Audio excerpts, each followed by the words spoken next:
You've probably seen it and also received it in your inbox. A lot of offers about lead generation. So the whole world actually focus on getting more leads and companies that can deliver that for you. But do you know that most companies actually they don't have a lead generation problem? They might think they have, but they don't. They have a problem in what's happening next. Welcome to this episode of the Revenue Emotion podcast, where we talk about why more leads rarely fix revenue problems. The problem is not lead generation, it's what happens next. We need more leads, right? That's what you hear. It's a most common response when the revenue slows down. Because you can measure it, you can feel it, it's actionable. But most B2B teams don't have a lead problem, they have a revenue flow problem. So why then many teams think about leads, and you see this all the time, that a lot of leads are requested, and that has been seen as the common issue. Well, it's also because it's an easy to measure thing. And to have a good insight in what's happened next, that requires other qualities, and it's much harder. So what leaders feel is they're not getting enough opportunities, but the reality, they might have enough opportunities, but they sit somewhere in the life cycle and they just have too little movement from one stage to the other. So in this episode, we focus on this, that more input is not the best thing what you can do. Look at better flow, and that will give you better results. Let's see how that works. So the illusion of the lead problem, and why lead generation is the most visible part. Well, lead generation sits on top of the funnel, and it's easy to see how much contacts we have, how much impressions, how much marketing qualified leads. So the key insights, it's quite visible and impact. It's much more difficult to see movement, to see the velocity of these things. So if we look at the image on the bottom of this page, on the left we have the market, and then every business more or less have these 4 different stages. Like a first stage is the first contact, reaching out, having contact, people must like you. Then to activate them, we call this leads, people will be interested in your services. Then there is a conversion moment from lead to client, and that has to do with more like factor and that they are interested in what we do. Building trust to become a client, and engage them to stay client as long as possible, right? And then there is an expansion to keep this client as long as possible. So you see already, it's important to make impact on all these stages basically at the same time. You must have an impact on all these different. It's all about the movement from left to right. It's a simple image, but it says everything. But what we see is that leads stall in the system somewhere. And then we say, oh, we need more leads. And marketing say, okay, no problem. I will do more activity, more channels. But then it's still very slowly, or it still stalls somewhere. And then repeat, oh, we need more leads. Okay, we do more activity. So the truth is that the input doesn't fix the broken system. It only makes it worse, because you're adding more activity, more, let's say, broken stuff in a broken system. So that is not the best thing to do. So let's have a look at where the revenue actually can break. And there are many points, of course, where this can happen across these different stages, what we've seen in this previous image. But let's just focus on a couple of obvious ones. And one of the first is a handover from lead to sales. Important is here again the movement. So marketing thinks, okay, we generate a lead and sales will take it from there, and that's it. And it's good enough. But what actually happens is that leads can take days before they reach a salesperson or the right salesperson. and there is no really a management of the transition moment. Marketing thinks, okay, we're done, we generated the lead, but is sales really following it up or not? And these discussions, you probably recognize it, that sales, they say, hey, but we do not get enough leads from marketing. Marketing say, yeah, but all these leads, what I generated, they sit in the system I gave you. Why you not follow up? So there is a misunderstanding. That is what happens. And that can have many different reasons, like, is it the right lead? Is it the right, qualification of a lead for sales? And many things. We will come to that in this presentation also a little bit longer. Another thing is then, we already touched on it a bit, is slow or inconsistent or no follow-up. So the team thinks, okay, sales will follow up on the leads, and we have the process in place. Recently, I spoke with somebody, I asked him about this process, and he explained, yeah, we have this and this and this and this process, and it all sounds fantastic, and they have all these things. And then in the end, he say, yeah, but nobody follow this, nobody do that.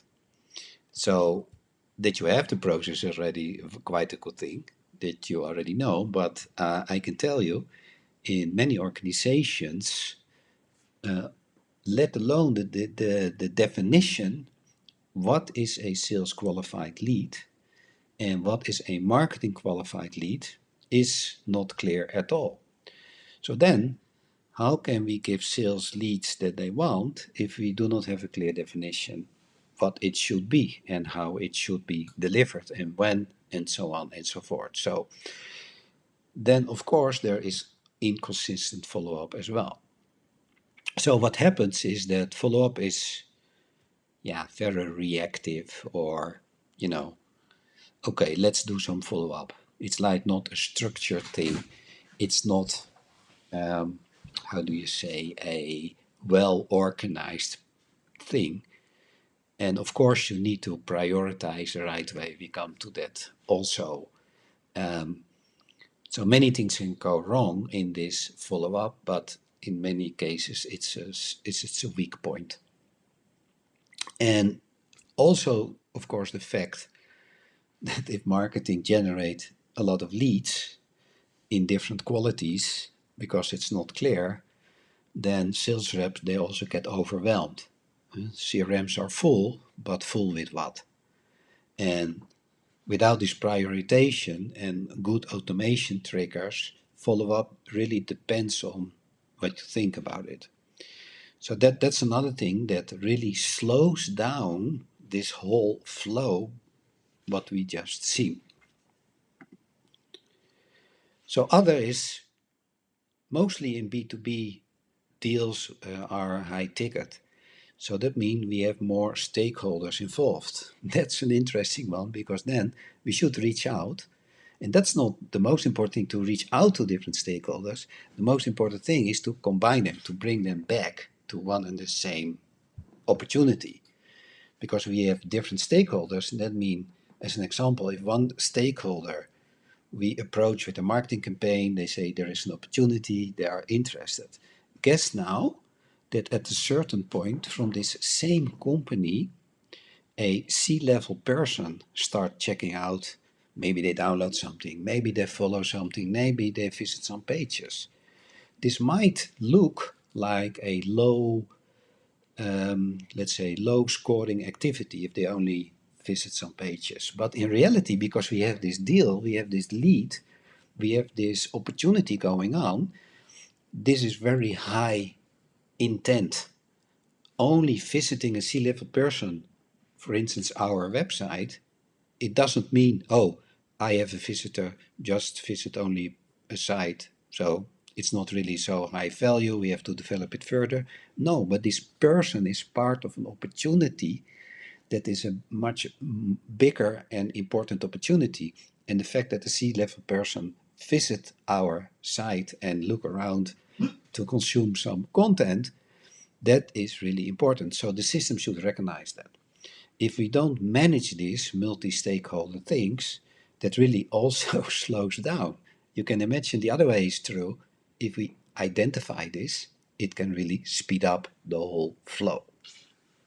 Okay, then there is also deal stall after positive signals. What I mean by that, that is, if we see some very positive signals, we might think, oh, we are doing well. Everything will be fine. We know the stories. Say, yeah, I like your service. I like what you have to offer. And I will do so.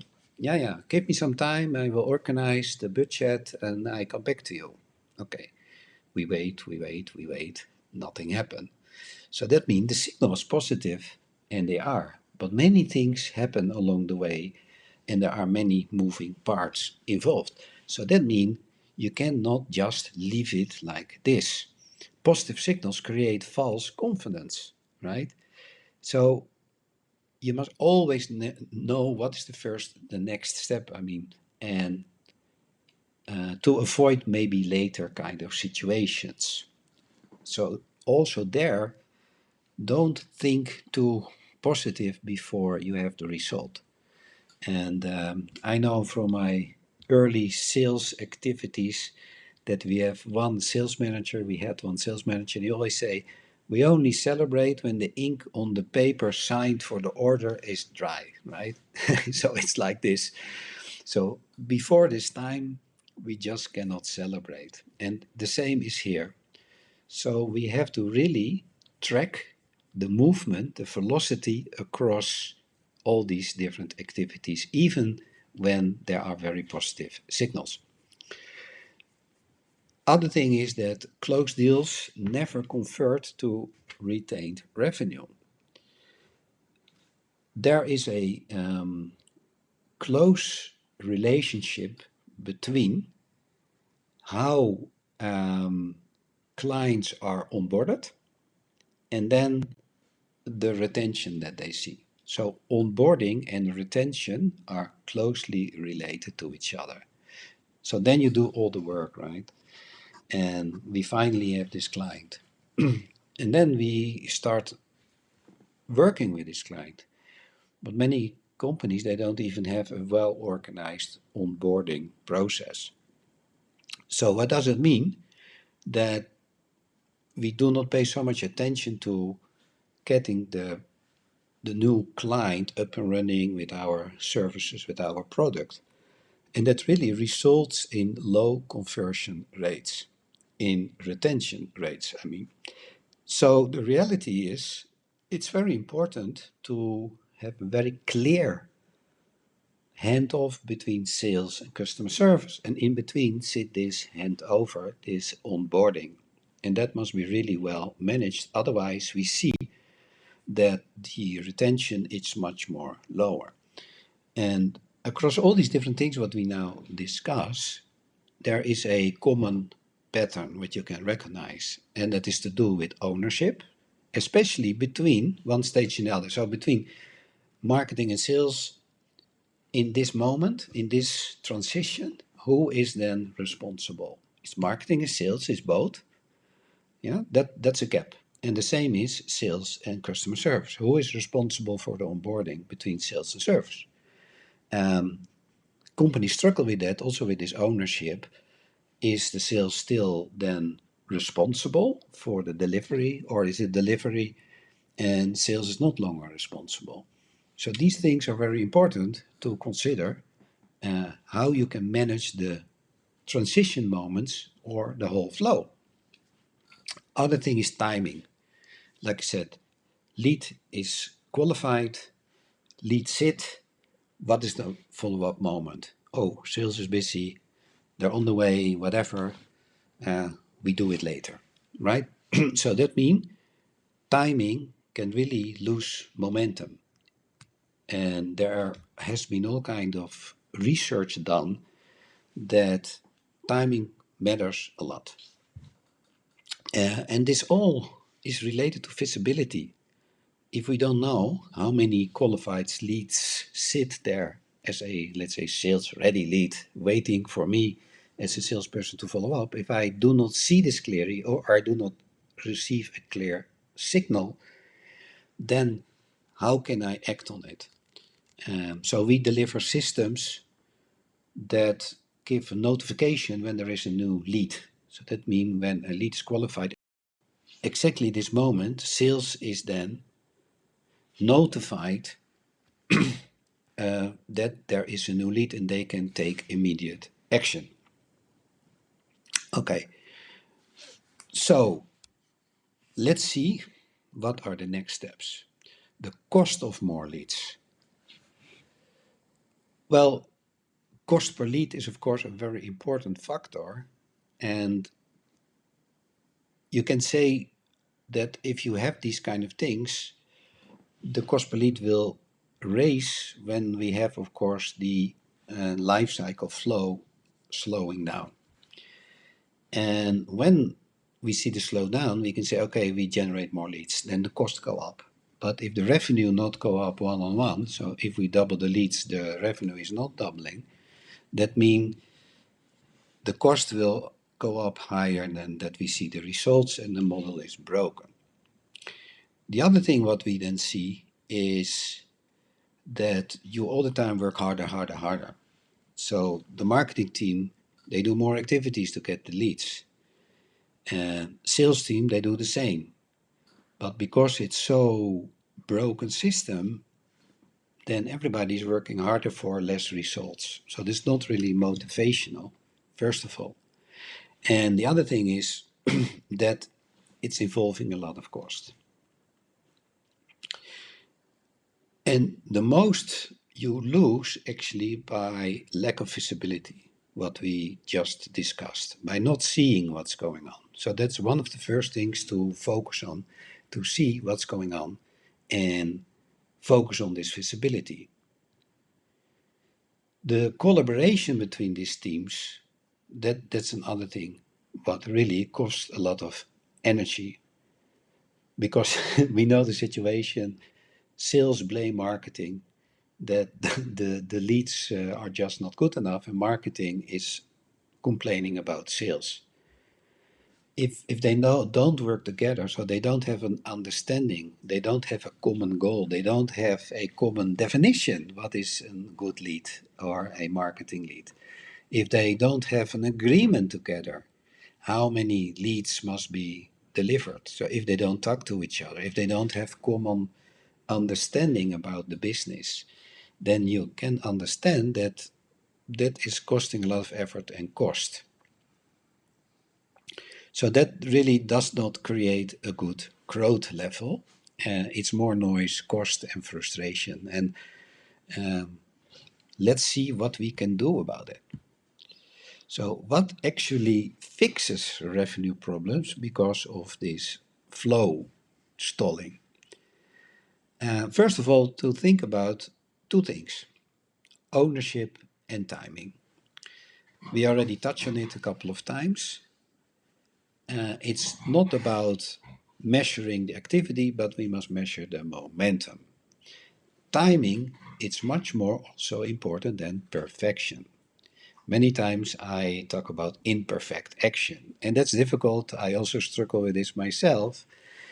But to follow up on a lead within 2 hours after the lead appears, like I said, with such a notification of a new lead, and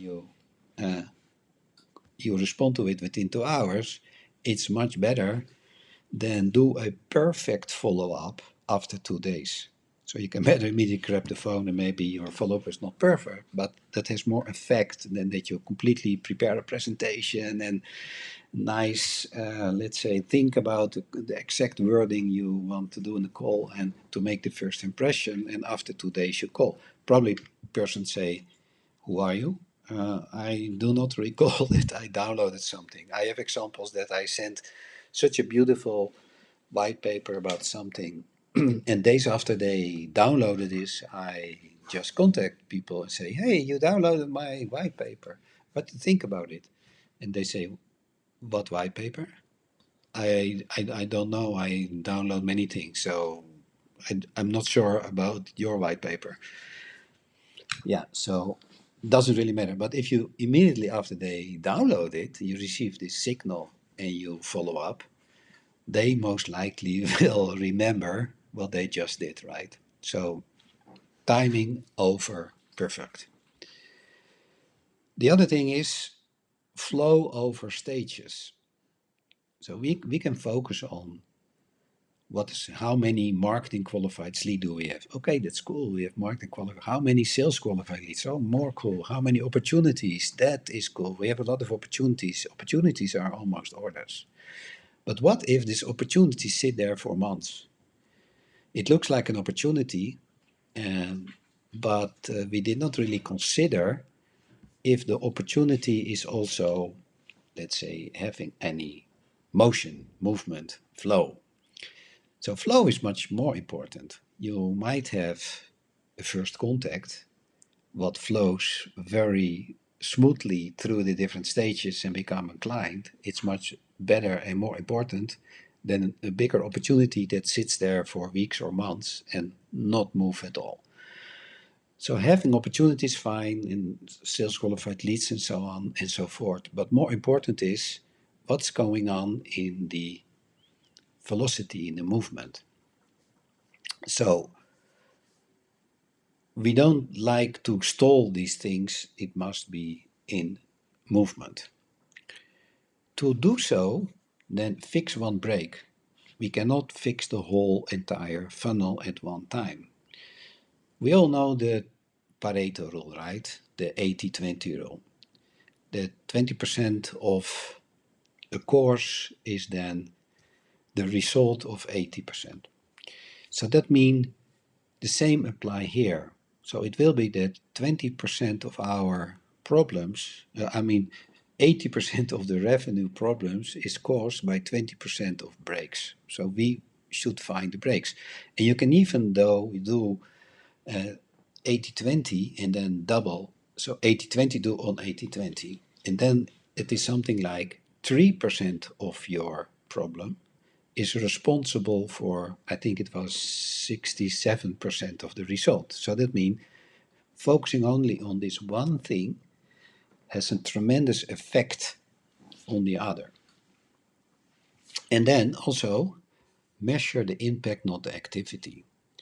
And also a story here. We all know about events, and it's a lot of work to organize an event. Companies are very happy when all these things work out the way they want. So they did all the activities, and after the event, like, whew, and let's celebrate, everything went well, we had a good event, we have a lot of new contacts, etc., etc.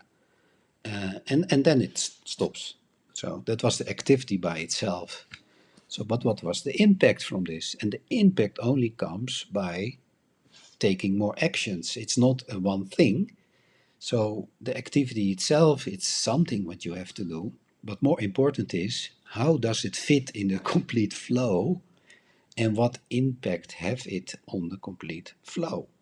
So you can do a lot of activities. Sometimes I see situations where I see the marketing plan and the marketing planning, and then I'm impressed, like week on month, it's full of activities and lots of things. But even though the management complain about, marketing is not delivering enough result or value, then I think, how come? Because I see all these things, publications, mailings, events, webinars, seminars, name it, demonstrations, many things going on. But then you can ask yourself, hey, wait a minute, the activity is not a problem. But the problem might be what impact you create with those activities. And is it the right activity, the right time to create the impact that you need to move contacts forward in this flow, in this revenue funnel? So it's not about how much leads did we generate. So it's more how much leads moved from one stage to the other, moved forward. That is the question. And not like, okay, we generated 50 leads over the last week. So that's cool. I'm more interested how many leads moved from marketing qualified to sales ready. And these are metrics to focus on. What actually fixes then revenue problems? So if we see these things, so from diagnostics to direction. And visibility is the first thing. You must see what's going on. And so recently we implemented a visibility to a sales team. So they all have a territory with a lot of clients, and there are all kind of prospects in this area as well. But they had no clue what these people actually buy exactly, or what is the behavior exactly. And we just opened up, we give them access to the journeys of all regional contacts in their region. And that is very valuable for these people, because now all of a sudden they see what is the activity or the non-activity for all these people, who are engaging, who are not engaging. And then you can also sit together with your marketing team to find out what to do to fix movement issues. So come back to that in a moment as well. What can really help, of course, is in this movement and dashboarding, it's AI tools. AI tools that tell you what's moving, what is not moving, and where are the, let's say, the bottlenecks. And not in the way to automate things, what is a robotic kind of approach. So that is, of course, a threat or a trap where you can easily step into, because there are a lot of offers like, hey, AI can do all things. And in a way, it can do many things, but you must be careful that you don't use it like an automation, what is for you then pleasant, that a lot of work has been done by the agent, but then it becomes like a robotic response. That's not what we want.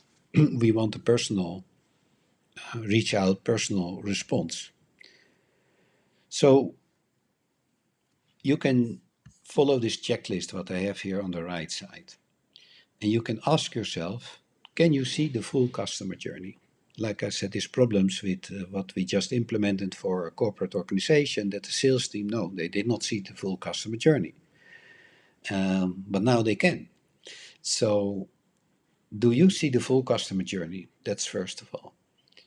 And then the other question is it clear what is the ownership of these different stages? So what's exactly the ownership of the first part? Where does it end, and where does it start for the next part? So that is always an interesting question. Like, example, when do you like to involve sales? Some teams say, okay, I'm busy enough, I don't need to have all kind of leads that are not ready to buy. So they say, we want sales ready leads. And then you can ask yourself, okay, then we need to discuss about what is a sales ready lead. That must be very clear, crystal clear, I would say. Otherwise, it doesn't work. But other teams say, well, before it is that I must take sales action, I like to see what's coming. So they would like to see what is marketing qualified leads, as an example. But not to take immediate action themselves, but to see what's going on and what's happening. So that's important then to measure that and to also organize that. Then the other thing is, do you measure momentum or just activity, like we just discussed? Is it the number of activities, like how many events do we do this year? How many product promotions do we do this year? Or do we say, hey, we did a product promotion and that gave us so many new movement, new, let's say, contacts, new leads, whatever. So we see things change. What are the changes because of this activity? Then can you identify breakpoints in real time? Do you see the breakpoints? If you measure all things, you can of course see, hey, there is a stalling point, something not moving to the next stage. So we see a breakpoint. And do you use AI to make these things clear? In our methodology, 𝗪𝗵𝘁 RevOps methodology, we clear these things for the system, for the company. So that helps support them to give them an intelligent routing, like, and to set priorities in real time and to give them visibility. Okay, where we go here. So, signals that you are experiencing this situation, that you have these problems. Well, do you recognize one of these things or a couple of these things? So, you have leads, and the leads are good, but the final result still is not what you would like it to be. And remember this flow, what I said in the beginning, you have the market. So already an interesting thinking point is it all starts that if you have leads, okay, but are these leads pointing out your ideal client profile, as an example? Oh, but what is your ideal client profile? Do you have that? Is that clear? What exactly is it? And how many leads actually match this ideal client profile? So maybe you have a lot of leads, they look like okay, but they're not so much matching your ideal client profile. What mean that they not flow very easily through these different stages, logic, because they're not so ideal for your product or services. So you see there, it all starts by the beginning, by a strategic decision. And then the flow, of course, that is already an indicator that the flow not works. So one of my first questions is always like, how does this look like, your ideal client profile? Do you have this very clear? And is your outreach also focused to get these people into the door? Okay, your CRM looks full, but forecasting is still unreliable. We all recognize this, I think. In the CRM system, it's full of leads. We have a lot of opportunities, so sales can be happy because opportunities, they have a quite high probability score for the pipeline. However, if they are just standing still, then nothing happens. So if you have this, so you have a lot of opportunities, you have a lot of qualified leads, you have a lot of things in the system that look healthy, but if you not see any movement, not any flow, then you cannot predict that this will be revenue. So the velocity is just not there. So that's another signal that it is a flow issue. Sales says follow-up is hard to prioritize. Yeah, again, if your system is full, what then you do? And where do you start with your follow-up? You can have a lot of opportunities for sales to follow up, but how to prioritize those? Because you can just try top-down, it's a simple thing, but much better is to use something like lead scoring to have an idea, not only what is the right person, but also what is the lead that gives you the right behavior, the right intention. So the soft factors, the behavioral factors, what they do, are they willing to flow or not? They're just sitting there. When the retention feels disconnected from acquisition, yeah, we discussed this before, that when you would like to have a high retention factor, then you must focus on everything what happens before. So if you see that retention is problematic, then it might be a flow problem, as an example what we discussed about the onboarding, but also what happens before. Marketing keeps launching new campaigns. Yeah, of course. If we see that we do not have enough results, we want more results, so we start pushing more campaigns, more activity, more channels, social, non-social, events, direct, indirect, etc., more. But the question is not more. The question is, do we do the right thing at the right moment? So do you recognize a couple of these things? If so, then you have a revenue flow challenge. And the good news is, of course, that it can be fixed. And it all starts with visibility. And you can do a self-assessment. By the end of this presentation, I will give you a tool that you can use just to have an understanding how that works in your company. And you can have an understanding of the flow and where you see where it stops. So that I will give that to you. So one action plus reflection. Map the first 14 days to just have an understanding what's going on. So you can map, for instance, the first 14 days, hear me, 14 days after a lead enters into your system, what happens? So you can identify the touch points that you have.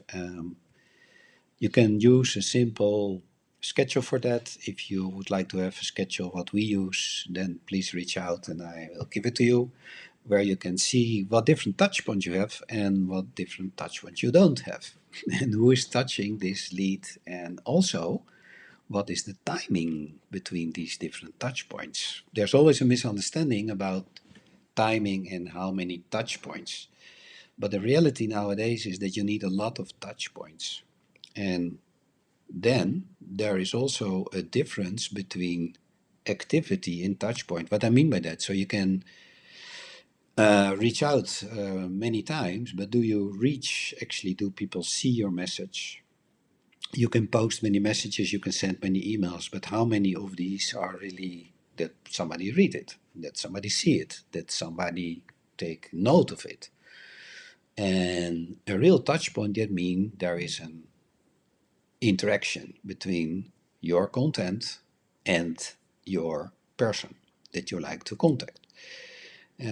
So you need to understand how this is, and you need quite a lot of them to make it flow.